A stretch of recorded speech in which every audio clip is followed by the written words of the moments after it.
Okay, so what I think I'm going to do is, after studying this for a few minutes, I'm going to trim the sides up a little and make some really concentrated efforts on getting that edge just right for percussion. So it's just going to take one more pass, I think, before I notch it. And I've got to make sure the bass is very, very thin without knocking off these ears, because it's very easy to knock off an ear at this stage too. I'm trying to thin it down. So I use the concavity to thin this way, but it's still rather thick for notching. So I still have to do some thinning across the blade, and that's when these ears can be just popped right off. Okay.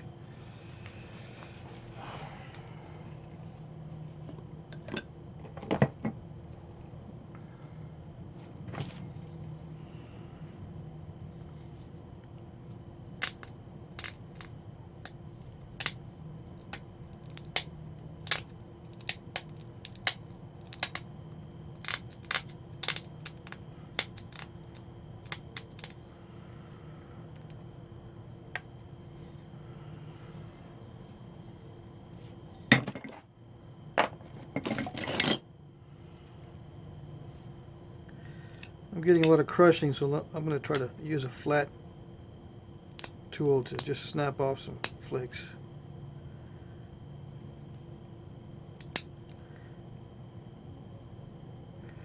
Now I did have some, I did make this one today out of a ulna bone, deer ulna, from a friend of mine, John Bybee. Gave me this ulna, and I just sanded it down. I could use this, but I want to save this for notching. This is an old one I had. Wore it down a little bit, but this one is a little bit too flexible. Maybe the other one's also flexible, but I rarely use this for notching. I prefer to use, a real thin piece, just separate by itself, or a stone flake or something else like that. Just a little, not a dedicated tool like this for notching. I rarely use.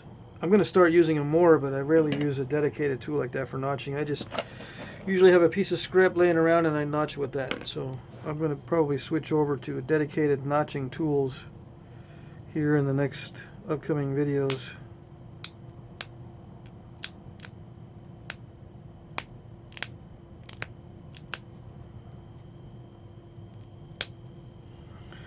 And not because I think that they used dedicated notching tools.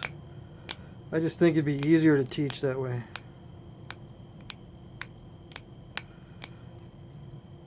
I think the original nappers were very expedient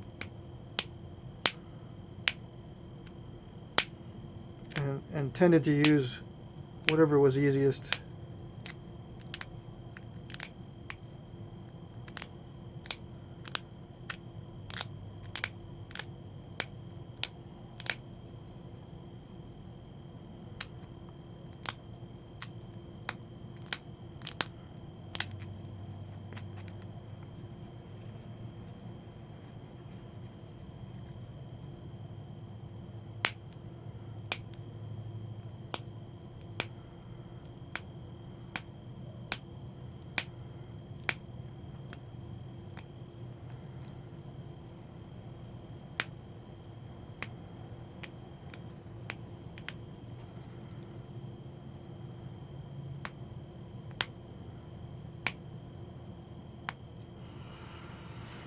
I don't know if you can tell, but it's eating up my flaker. Even something as soft as dacite can eat away at the flaker.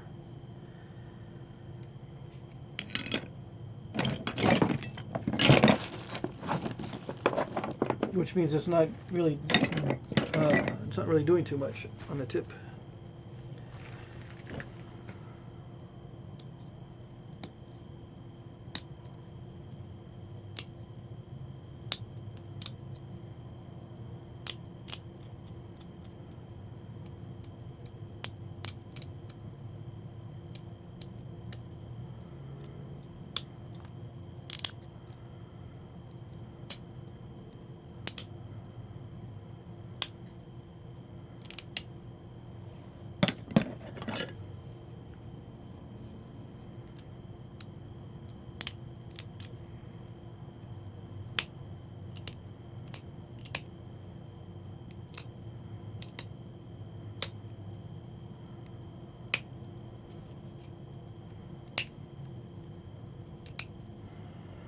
Now I believe this is elk leg bone,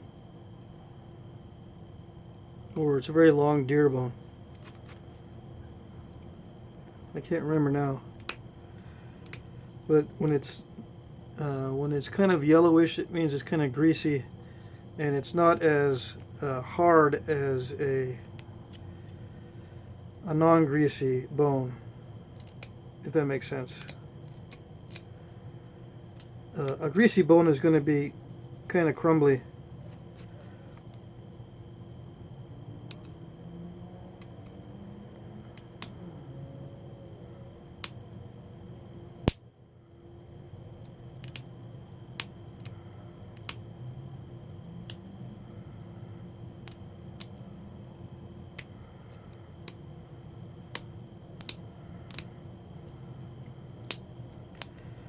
And a lot of times, if they're boiled with the marrow inside to get the marrow out, if you boil it to get the marrow out, you're actually going to allow the fat to go into the bone itself, and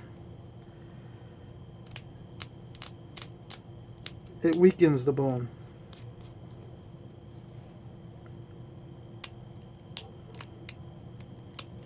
So the best way to do it is to split on a saw or something, bandsaw, split the bone raw, dig out the marrow, and then wash it with a detergent, and then set it out to dry, however you choose to dry it.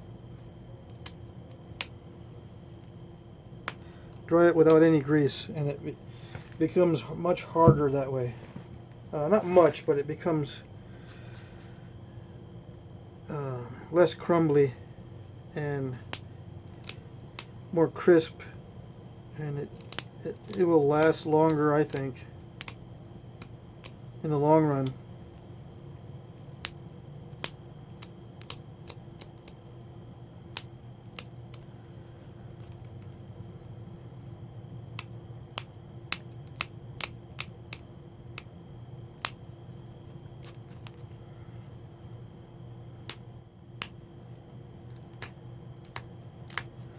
Now, a lot of times I just buy bone from PetSmart, cow bone or pig's bone. They used to sell the white bleached, that looked really nice. But regardless, I think what they do is they do boil it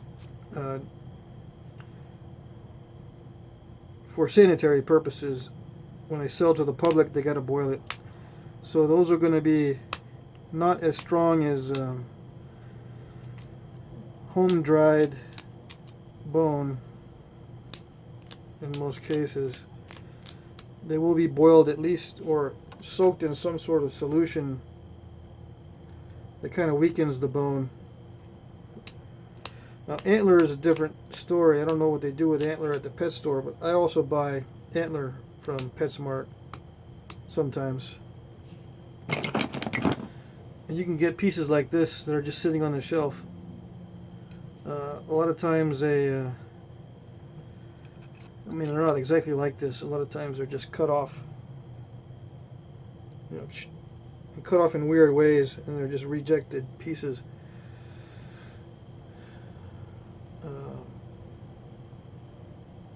But look for the brown antler, and they're quite expensive. The last one I saw was like $20 for a little short piece. If you find a billet size piece like this, it's going to cost you about $20, I think. It's outrageously expensive.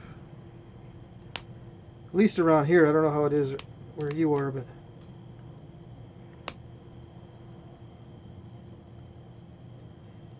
last time I bought a piece of bone or antler at PetSmart, it was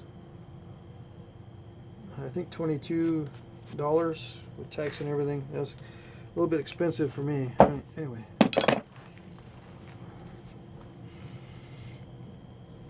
I mainly depend upon friends to find and send me, either through trade or I buy it from a friend, someone who has access to antler. Okay.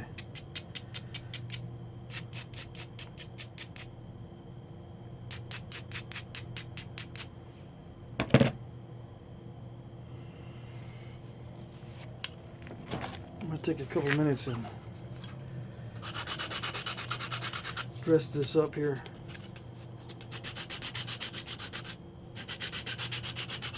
This is just a used sanding disc. This fuzzy part no longer sticks onto my sander.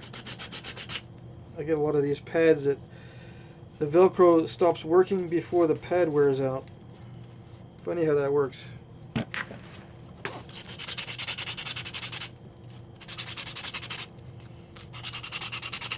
It makes you have to go buy more pads before they wear out.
This might be still too large, but I'm going to see.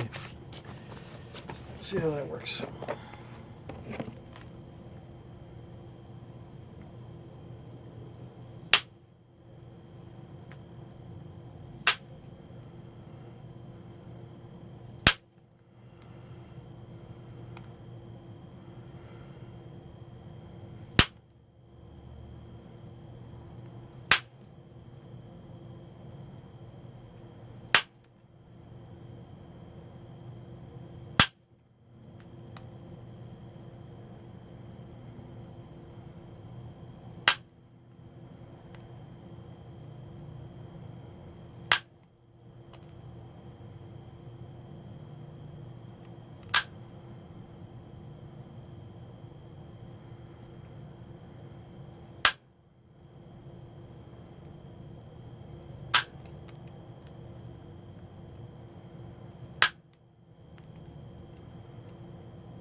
These flakes are being sneaky.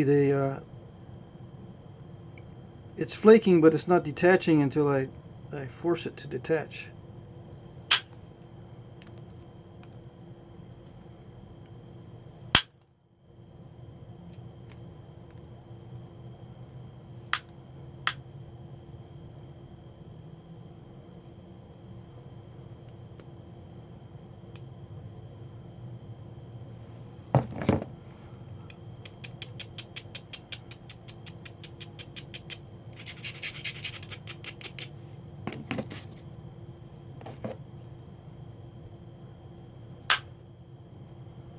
Since I still don't have these platforms just right, I'm having to do damage control and thinning at the same time. But I'm not going to be spending too much more time on trying to get these edges just right for the video. That's something that needs to be practiced off camera, so I don't spend too much time.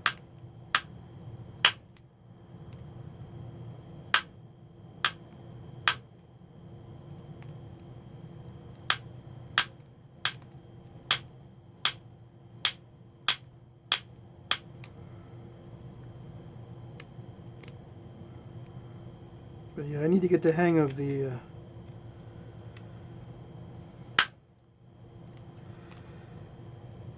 if I want to continue with dacite and get really good at it, I need to get better at the right kind of platform for the antler punch.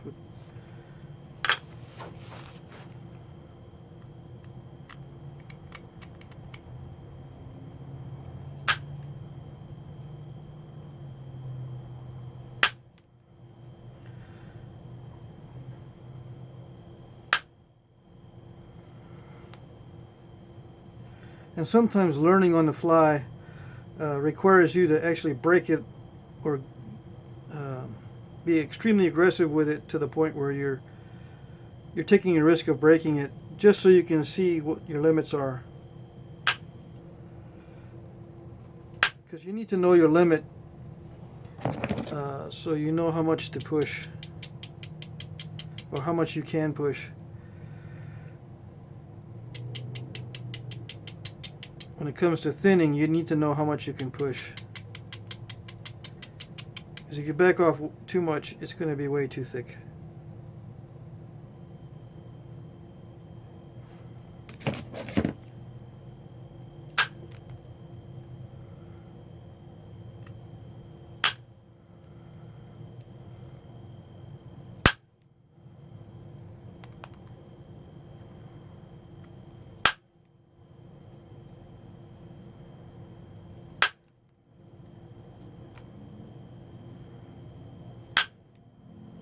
Now I'm taking a risk.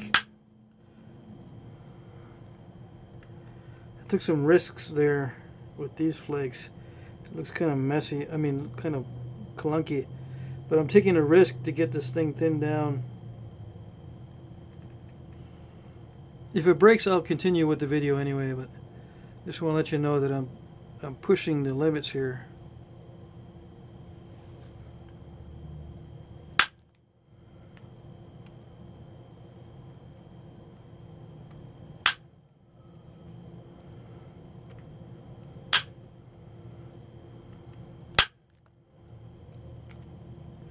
I've got a lot of explanations in this video, so I'm going to post it regardless of what happens to the point.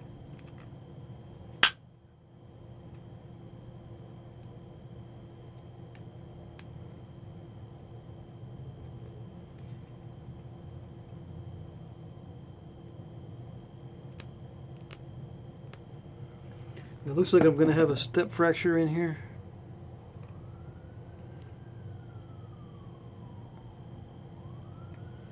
There was already one starting, and I just attacked it directly with a lot of force, and it didn't pop out. So that's one of the things that I was talking about. I'm just going to leave that in there. If I can't get that out, I'm just leaving it in there. If it breaks, I'll just start with another one too.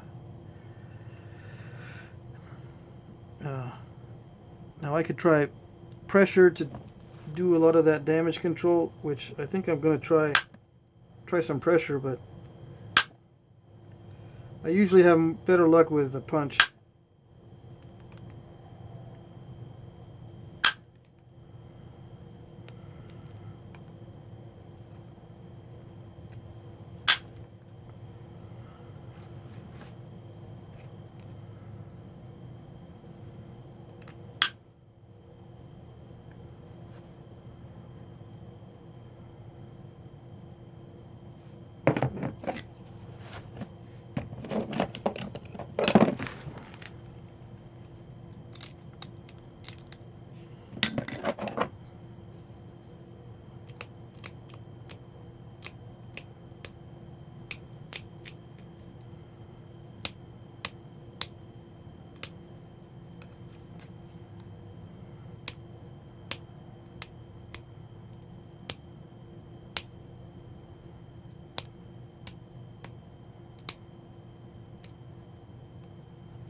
I don't know, looks like I may end up with a point very similar in size. Well, no.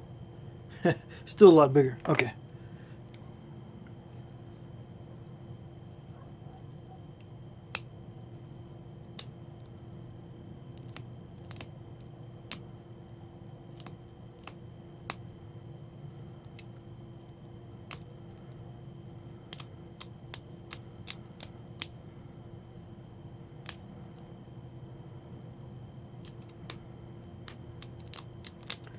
I'm taking down the edge one more time so I can do one final pass. This was supposed to be the final pass, but it's pretty ugly, so I'm taking the edge back down one more time and then do one more pass or whatever. I might do just spot damage control. I might not do a whole entire length pass on this, if that makes sense.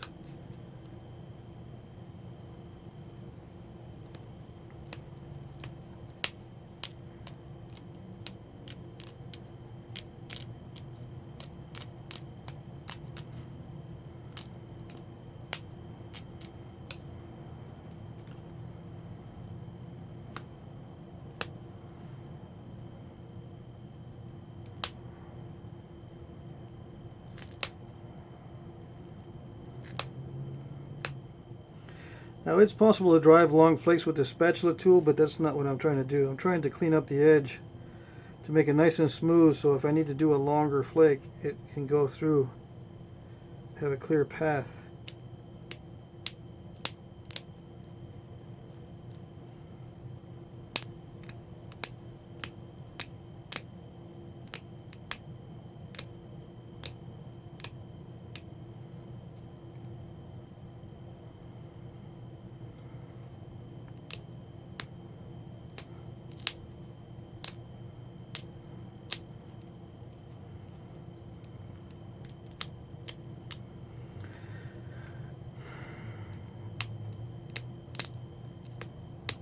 But it's already 24 minutes. I'm obviously way overthinking. Normally points like this only take 20 minutes tops.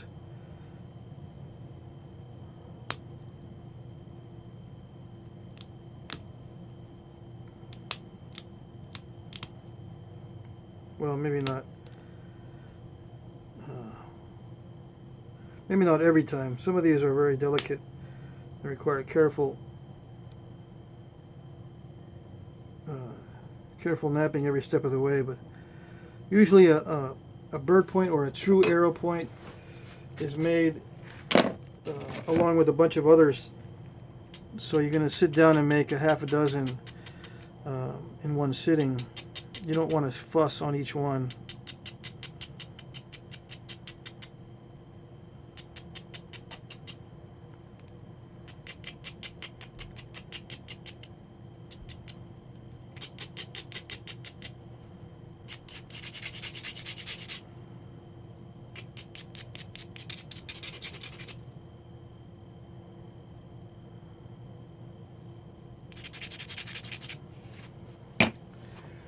Okay, so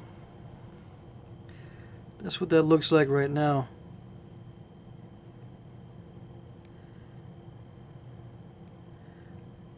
I'm going to finish it up on the next segment.